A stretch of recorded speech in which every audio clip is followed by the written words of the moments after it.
Hey there guys, how's it going, and welcome to a new Gold Gun video in the Black Ops 2 Gold Gun series. Today we're having a look at the Scorpion Evo, one of the most highly suggested ones from last time that I haven't actually covered yet. If you want to leave a suggestion saying what you'd like to see next, one of the ones that I haven't done, feel free to leave a comment in the comment section below, and make sure you check the playlist so that you're not suggesting something that I've done before, because we've done quite a lot of the weapons now. So anyway, we're having a look at this sexy gold Scorpion. Here we're going to have a look at the super slow reload to allow you to see in as much detail as possible, and whether you actually think this gold camo is worth getting. I know some people prefer obviously DLC camos now, and diamond. Back in the day it was always gold was the most desirable, but there's a lot of camos out there now, so that's a good little look at it, gold in a nice close-up slow motion, so that you can decide for yourself. So anyway, on to the more important thing about the Gold Gun videos. Let's talk about this weapon. What are its properties, statistics, what's the best way to use it, what's the way to get the most out of it? Is this gonna be maybe the weapon that you haven't been using,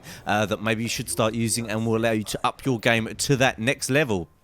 So the major strength of this weapon is its extremely fast fire rate. It fires at 1200 RPM, making it the fastest firing submachine gun in the game, and that can make it absolutely deadly at close range. However, obviously it's not so great at long range, but I'm sure most of you guys knew that, and we'll go into a little bit more detail in that later in the video. So that fast fire rate also comes with a few penalties. It does mean that you get through the ammunition very quickly. You can see one of my recommended attachments here is fast mags, and although I do recommend fast mags on a lot of these classes, I'd say this one is near essential. Unless you're playing a game mode, maybe search and destroy, or you're playing 4v4 competitive play where you're not going to run into multiple people. But I tend to find in a game mode where it's 6v6 or just a small map in general, if I don't have fast mags, I find myself in a pretty bad situation a lot of the time. The other attachment that I've recommended here is Quick Draw. I've just found this really useful while rushing the enemy recently.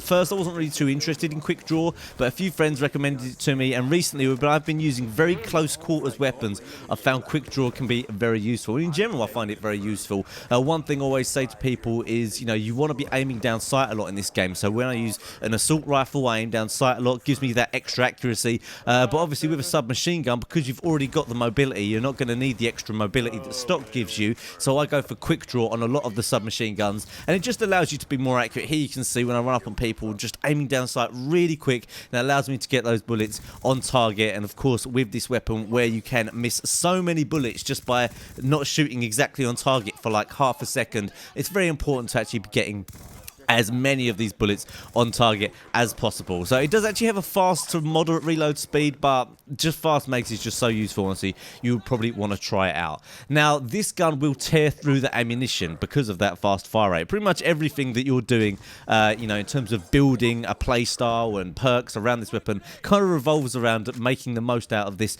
fast fire rate. But one of the downfalls of the fast fire rate is that if you shoot or kill a couple of people, maybe you've missed a couple as well, you're going to be out of ammunition. So I always run Scavenger, but for those of you who are maybe not at the point where you've unlocked Scavenger, or you just don't like using the perk Scavenger, I would definitely recommend a secondary, or what is even better, picking weapons up off the ground. However, obviously you can't always rely on that. Sometimes people will be using really annoying classes, like for instance, you're running around with this and someone will be using an LMG, and you don't really want to pick up an LMG because it will just completely change the playstyle that you'll need to use. So in a lot of these clips you can also see I'm using Suppressor, and to be honest, technically it doesn't sound like a good idea because this gun has quite bad range, so you'd think taking even more of a range penalty would be a bad idea. But the idea with this gun is to get in and around the opposition, so you need to get up close to them, so you should be quite close. And as you can see on that kill I just got there on carrier, actually the range wasn't too bad at all. I managed to drop him quite quickly, so I found a Suppressor is pretty decent because you are going to be using an SMG and you are going to be close to the enemy.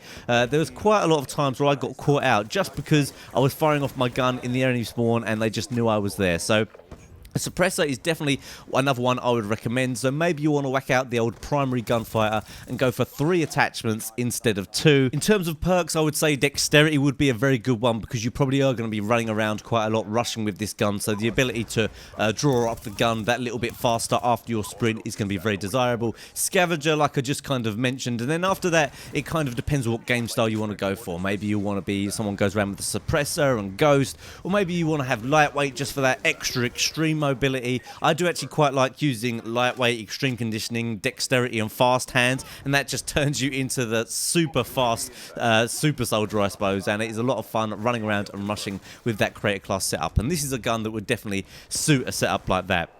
So I've given the gun 8 out of 10 because it is extremely deadly, but it's difficult to master. A bit like the AN-94. It's a very good gun, but it can be quite difficult to use. And you really do have to customize your playstyle, attachments, and perks around it to make the most of it. Otherwise, you're going to have a bad time, as the famous meme often says. So that's it for the Skorpion Evo. I would definitely recommend trying out some of these attachments, some of the perks that I've suggested, and the playstyle in general that best suits the Skorpion Evo. It can be extremely deadly in the right hands, but it takes a little bit of time to master. Don't forget to like the video if you did enjoy this and it helped you out and you do enjoy the Gold Gun series, and of course, like I said in the beginning of the video, leave a comment saying what you'd like to see next, and I'll see you guys next time.